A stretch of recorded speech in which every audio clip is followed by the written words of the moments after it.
क्या 2026 में होने जाने वाला है तीसरा विश्व युद्ध जिसमें पूरी दुनिया जलने वाली है?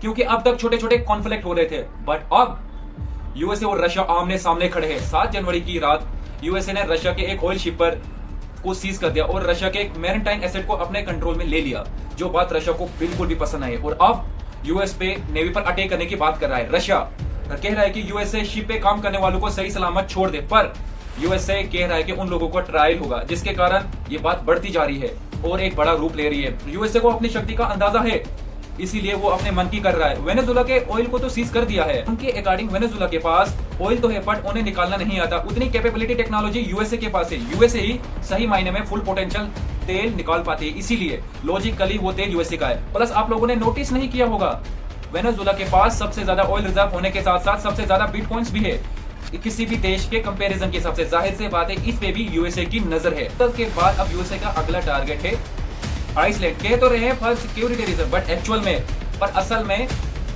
यूएसए की नजर ग्रीनलैंड के मिनरल पे है, जो जेट्स बनाने में वाइडली यूज होते हैं। और जो ग्रीनलैंड पे कब्जा इसलिए भी कर रहे हैं कुछ stop Russia for future trades, क्योंकि ग्लोबल वार्मिंग के कारण ग्रीनलैंड की आइस पिघल रही है, जो नए ट्रेडिंग रूट्स बना रही है, जो लॉन्ग टर्म में चाइना और रशिया को फायदा दे सकते थे। इसलिए यूएसए उसके ऊपर अटैक कर रहा है और इसीलिए यूएसए ऐसा होने भी नहीं देगा, जिसकी वजह से इस सब के कारण रशिया तो गुस्से में है ही, उसके साथ साथ चाइना भी इस चीज के गुस्से में यूएसए पे, क्योंकि चाइना का पूरा पैसा जो वेनेजुला पे लगाया था वो बर्बाद हो गया।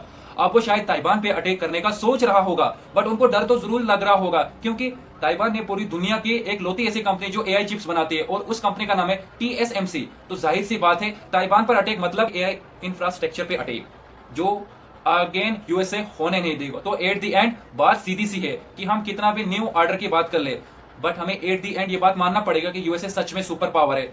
ऐसे इंस्टेंट मिलिट्री पावर भी डोमेन बना के रख रही है, जिसको शायद रशिया और चाइना चैलेंज करने चले गए तो पक्का ये चाचा की बात सच हो जाएगी। 2025 खतरनाक लग रहा था, बट असली खेल तो 2026 में शुरू हुआ है। इस साल बहुत कुछ होने वाला है। बस आप लोग अपना ख्याल रखें और ऐसे ही वीडियो की इंफॉर्मेशन जानने के लिए मुझे फॉलो किया।